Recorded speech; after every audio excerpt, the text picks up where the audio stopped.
भाभी जी, आप भैया भाभी की परेशानी समझ सकती हो तो ननद की क्यों नहीं। दोस्तों, कहानी शुरू करने से पहले अगर आपने हमारे चैनल को सब्सक्राइब नहीं किया है तो सब्सक्राइब कर लीजिए ताकि आपके पास पहुंचे हर नया वीडियो। हाँ भाभी, हम आ जाएंगे। अरे बुरा मानने की क्या बात है, पता है आप और भैया ही अकेले करने वाले हो जाता है ऐसा, मैं सब समझती हूँ। वैसे भी पंकज की आदत तो शुरू से ही भूलने की है, एकदम भूलक्कड़ राम है। बताओ, अपनी बहन को ही भूल गया न्योता देना, आकर उसके कान खींचती हूँ। अरे नहीं जीजाजी को मैं बता दूंगी, उन्हें अलग से फोन करने की जरूरत नहीं। वैसे भी मैं और वो अलग थोड़ी ना। अरे नहीं, बुरा नहीं मानेंगे, वो बहुत खुले विचारों के हैं। अच्छा ठीक है, मैं समय पर पहुंच जाऊंगी, कह रश्मि ने फोन रख दिया। किसका फोन था भाई? किससे हमारी तारीफ की जा रही थी? रश्मि का पति जो ऑफिस से अभी वापस आया ही था। रश्मि की बात सुनकर मुस्कुराते हुए बोला, भाभी का था। परसों पीयूष का 5वां जन्मदिन है, उसी के फंक्शन का नाम इनविटेशन देने लिए फोन किया था। अरे परसों फंक्शन है, पता नहीं ऑफिस से छुट्टी मिलेगी या नहीं। तुम्हें पता है ना पंकज कितना भूलक्कड़ है। भाभी ने मुझे स्पेशली घर आकर इनवाइट करने के लिए कहा था उसे, लेकिन आपका भूलक्कड़ साला घर आना तो दूर फोन करना भी भूल गया। मैं तो उसकी आदत अच्छे से जानती हूँ, इसलिए बुरा क्या मानना अपनों से। ऐसी छोटी छोटी बातों पर मन मुटाव थोड़ी ना किया जाता है। भाभी तो कह रही थी या आकर आपसे माफी मांग लेते हैं या आपको फोन कर दूं। मैंने ही मना कर दिया कि आप ऐसी छोटी छोटी बातों को दिल से नहीं लगाते। रश्मि अपनी मायके वालों की ओर से सफाई देते हुए बोली, अरे मैं कौन सा बुरा मान रहा हूँ, हो जाता है अक्सर ऐसा, जानबूझकर तो कोई करता नहीं। चलो मैं पूरी कोशिश करूँगा चलने की। अच्छा अब एक कप चाय तो पिला दो यार, मेरे सीधेपन का इतना भी फायदा मत उठाओ। रश्मि का पति मुस्कुराते हुए बोला। 2 दिन बाद रश्मि अपने पति और बच्चों के साथ अपने भतीजे के जन्मदिन पर गई। वापिस आते आते काफी रात हो गई थी। अगले दिन छुट्टी थी, इसलिए सभी देर से सोकर उठे। सभी नाश्ता कर रहे थे, तभी रश्मि का पति खुश होते हुए बोला, अरे यार कल दीदी का फोन आया था, सिया का रिश्ता तय हो गया है और अगले संडे सगाई है। दीदी कह रही थी कि हो सके तो तुम सब एक दिन पहले आ जाना। क्या सगाई अगले संडे को? और दीदी हमें अब बता रही हैं अब भी न्योता देने की क्या जरूरत? पता है मुझे मुझे हमें तो बस दिखावे के लिए बुला रही हैं, जिससे कि लोग बातें ना बनाए।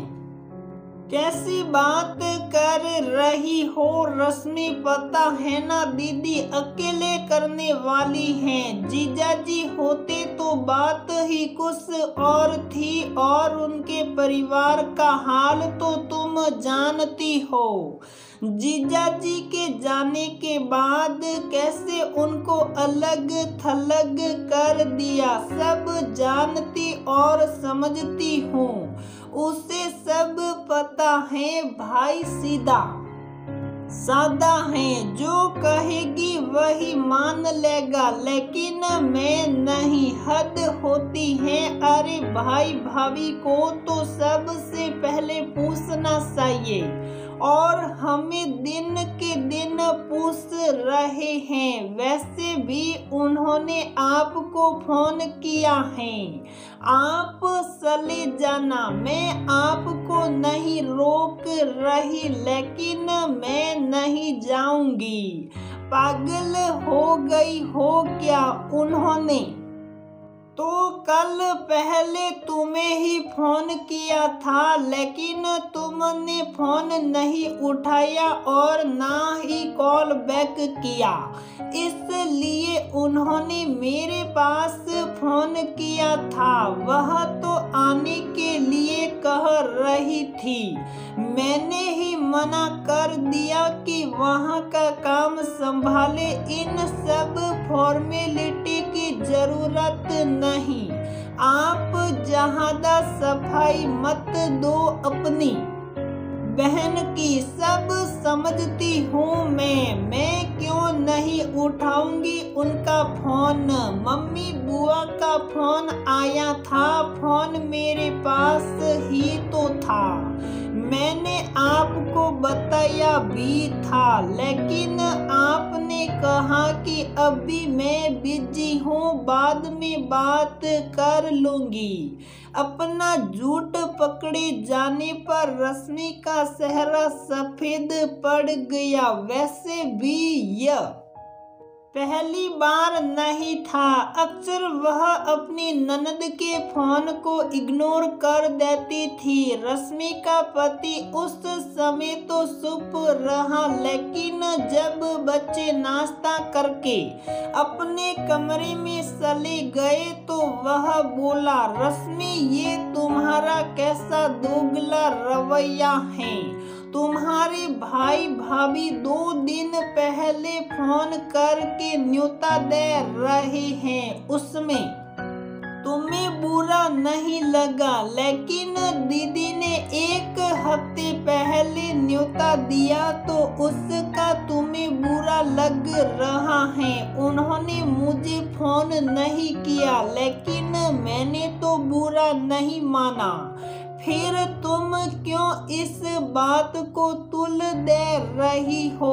वैसे भी दीदी ने तुम्हारे पास फोन किया था और तुमने ही बात नहीं की। उस दिन तुम अपनी भाभी से कह रही थी कि मैं और तुम अलग अलग नहीं हैं, इसलिए अलग अलग न्योता देने की जरूरत नहीं है। तुम अपनी भाई भाभी की परेशानी समझ सकती हो, तो मैं अपनी दीदी की क्यों नहीं? मैंने तो कभी तुम्हारे मायके वालों के सामने किसी तरह के नियम नहीं रखे कि यहाँ आकर न्योता दो या मुझे अलग से फोन करो, ना वहाँ जाकर किसी तरह के नखरे दिखाए। और तुम भी तो उनकी इस तरह की बातों का बुरा नहीं मानती। जो नियम तुम्हें अपने भैया भाभी के लिए सही लग रहे हैं, वह दीदी के लिए गलत कैसे हो सकते हैं? दोनों के लिए अलग अलग पैमाने क्यों? क्या वह तुम्हारी अपनी नहीं? मैं तुम्हारे भाई भाभी को अपना समझ उनकी परेशानी समझ सकता हूँ, तो तुम दीदी की क्यों नहीं? क्या वह सिर्फ मेरी बहन है, तुम्हारी कुछ नहीं? अगर ऐसा है तो रश्मि आगे से मुझसे भी किसी तरह की उम्मीद मत रखना। बात बढ़ती देख रश्मि को अपनी बातों पर खुद ही शर्मिंदगी महसूस होने लगी। वह अपने मायके वालों के मोह में इतनी अंधी हो गई थी कि ये भी ना देख सकी कि मम्मी पापा के जाने के बाद भैया भाभी ने तो उसे बिल्कुल ही पराया कर दिया था। आधे दिन आना तो दूर, तीज त्योहारों पर भी अपनी व्यस्तता का बहाना बना देते हैं और फोन तो करते ही नहीं थे। हाँ, रश्मि ही मायके के मोह के कारण हफ्ते मैं उनके पास फोन कर लेती थी।